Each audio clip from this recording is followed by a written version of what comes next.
everyone, Greg Cazillo from Cazillo.com. I posted a video a couple days ago for our brand new Keep Shooting photography assignments.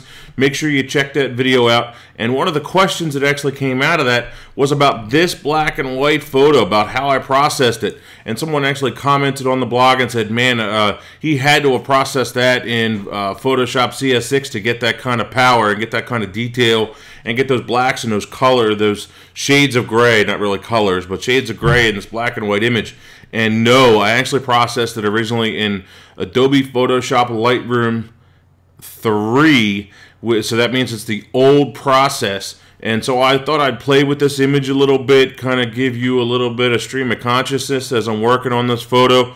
And every time when I edit a photo, it ends up coming out differently, especially when it's a landscape photo or a black and white image that I really want to draw as much detail and as much everything out of it as possible. So this is just going to be one of those same things where it's going to take me a little bit of time to play with it. And so definitely make sure that you're submitting your assignment. We do have a number of those already posted to the forum, so that's looking really good. That's going to be I'm not sure exactly how it's going to go yet, whether it's going to be every week, every 2 weeks. I'm still working and formulating all that stuff. But you definitely have 2 weeks from the assignment date to get your photos in, and then I will be checking out those photos, picking my top 2, 3, 4, 5, depending upon how good they are, and get them up online and do a video and all that stuff and set out the new assignment. So make sure you post them to the forum, cazillo.com/c/forum.html. Here's a link. Click on it. Okay, here we go. So once again, we have a couple photos here. This is the one that I had posted on Flickr and posted up on the blog last week. And this is the original unedited photo, and color, that's it. The only thing I think I did was just spot the sky for a couple dust spots that was in it, and that's it. So let's go ahead and start developing it. Now, first thing we need to do, convert it over to black and white. So as we see, it's pretty bland. There really isn't much to it yet. So first thing you definitely need to work on when you got to do is calibrate your screen. Get yourself a calibrating, whether it's the Spider, whether it's the Great Tag Macbeth, not Great Tag, I forget what the other brand is. Anyway, pick up one of those Spiders or one of the other things that calibrate your screen. I can't remember the other brand. Pantone, that's it. Pick one of those up. Calibrate your screen, then you know you're going to get good color, you're going to get good black and white. The other thing you got to do is have a good raw file to work from. If you only have a JPEG file, you're not going to get good data. Lightroom is not going to be able to create these awesome photos or these awesome, super saturated blacks and good black tones if you're only shooting a JPEG file. So make sure you're shooting raw so that you get all the data possible. So what do we have here? We've got a good file, but there isn't a lot of contrast, all right? We've got good sharpness all the way throughout the whole image. Everything is looking good. It's just a matter of it's blah, all right? And we can definitely see that by looking at our histogram here. We don't have a lot of detail in the black, or we don't have a lot of blacks that are pushing. We also don't have a lot of solid whites here. So first thing I'm going to do is start out by expanding that contrast. This is a normal thing that you would do when you're working on an image like this, because that's what you need. It's just like back in the day, if any of you guys used to develop in the black and white darkroom, you would take those different color filters and you have those increasing colors, those increasing reds. You would add more and more and more contrast to it. It's exactly what we're doing here. All right, so I'm going to start increasing that, and that's way too much. We're too dark down here in the water, but still it's looking a little bit better, okay? Next thing I'm going to do is jump my tone curve up to strong contrast. Something about that tone curve always seems to attract me, and I just love using the tone curve. And in fact, I'm going to go back and I'm going to get rid of that, a little bit of that contrast, okay? Looking at our histogram here, it's looking a lot better. We have some blacks that are starting to peak, which means that we're going to get some nice contrast, okay? Now, what's still wrong with this image? Well, first thing that I see is my sky is still too light. Okay, too light, not enough detail. It's distracting. Okay, a couple ways we can take care of that. One of which is going into our black and white mix slider here. Pick up our little doodad, and then we can choose a spot in the sky, and then drag our cursor down, which is going to darken all of those shades. But as you see, it's also darkening our water. Okay, because obviously the two of those are going to be the same color. So that is good and it's bad. So I think I'm going to go back, and I'm actually going to get rid of that. So let's try something else here. All right, let's just try our exposure. All right, exposure is not going to work for this instance. I definitely want to increase our clarity a little bit. Clarity is mid-tone contrast. Midtones, in other words, your tones right here in the middle. That's your contrast there. So I definitely want to increase that a little bit.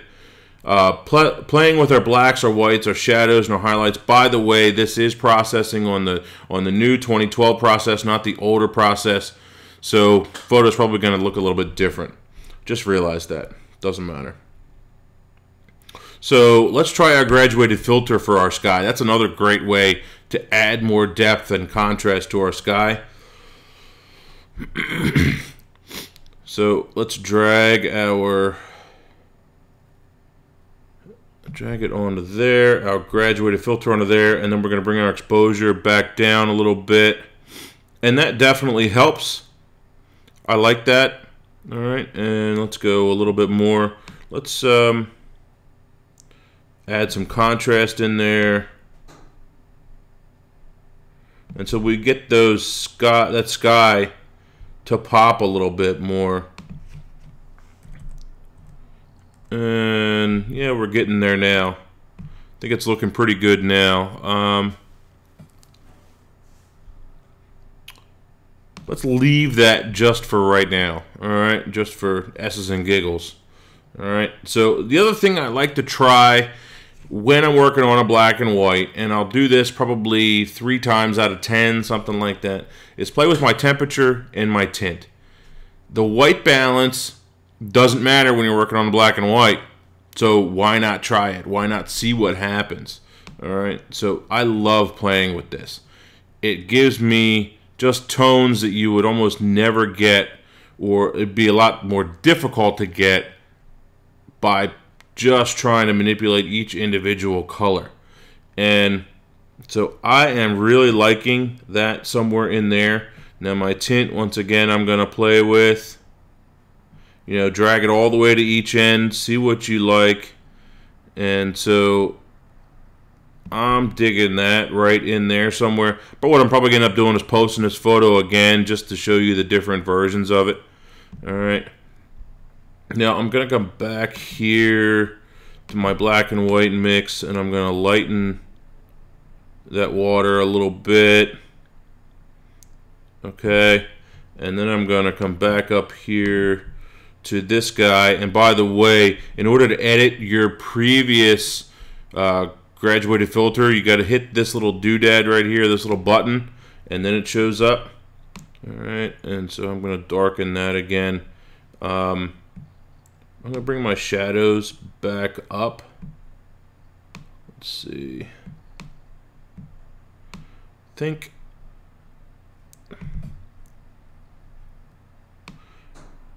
the only thing I don't like about this is it's making the peaks real dark, and that's why I'm trying to play with it and get it to a little bit better point.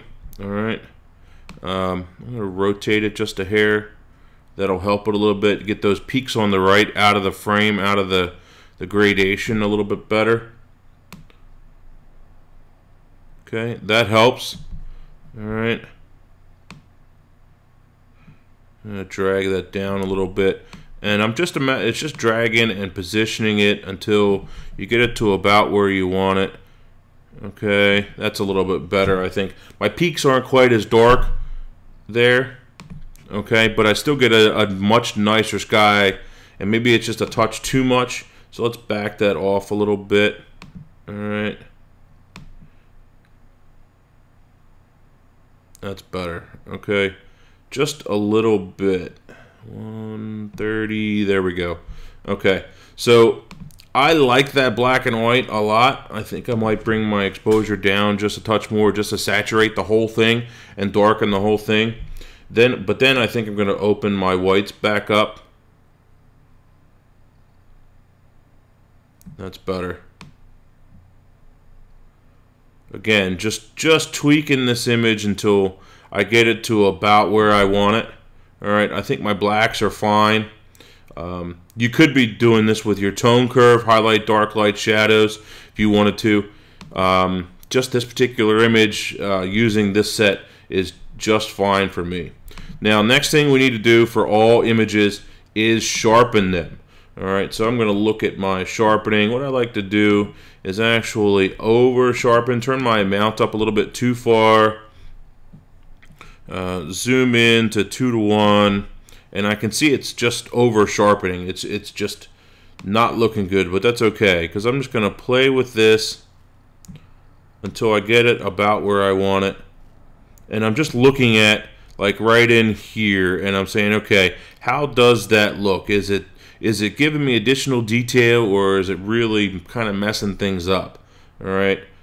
Same with my masking, and I start masking, which is not allowing the sharpening to actually affect that certain area. All right, and then I start backing down on that amount until I get it to about where I want it, and that's looking really good. So I'm gonna show you some before. All right, yeah, and after. It's very slight, but it's just enough just to give it a little bit more of a punch, just to give it a little extra contrast around those edges. That's really what you're doing with that sharpening. All right, and there we go. So let's see how I did on the first one versus the second one. All right, and there we go. So this is the original one. And I'd say that I like this one a lot better. The sky is a little bit lighter. The water is much nicer. You see the reflection in the water much better in this new one. Copy 3 is the one that I just edited, by the way. And versus copy 1, I think it's a much better edit, but still, it's a matter of playing with the image. And sometimes if I work with an image like this, I might edit it 2 or 3 or 4 times. I'll make my my virtual copies and then edit it once, come back to it the next day or in a couple of hours, and then edit it again and edit it again, just until I get that one that I like the best. The other thing you can always do, let's create another virtual copy here, just to get you a starting point. Okay, let's see if this will let me reset. It didn't, but that's okay. You can always go back here to your presets and try out some of these presets and see how they look. Are they good? Are they bad? Are they helping you out? You know what I might do? I think I might go back to this copy and let's check my lens corrections here, because I think I might back off on my vignetting a little bit. That's better. It was that corner, those 2 corners are kind of bothering me a touch. There we go. It's just a little bit, it's just a touch. But I think that's good. That's good. All right, I could have used just like the dodge tool if I wanted to hit just those 2 corners, but I think in this instance, just using that little bit of lens vignetting right there ended up working out fine. So, yeah, different black and whites are going to be edited in different ways, and as you see, you can get really awesome black and whites just by editing them in Adobe Photoshop Lightroom 3, 4, either one. And so questions, comments, I'd love to hear them. By the way, if you'd like to purchase a copy of this print, it is for sale up on the website, and I'll give you this version, which I think is a better one now that I look at it. So any additional copies, any additional orders of this particular image, you can just purchase. I'll give you the newer version of it in that print, or even a digital download if somebody really needed it for something.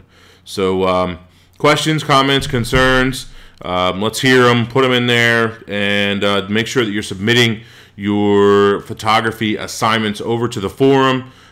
Tweet them, do all that stuff. I'll definitely retweet them, talk about them on Facebook, whatever, repost them on Facebook, but only the ones that are on the forum and shot within the last couple of days since the assignment that was started or was brought up are the ones that are going to be considered for the video and for the blog post. So questions, comments, concerns, let's hear them. Greg Cazillo, Cazillo.com. Thanks, guys. Keep shooting.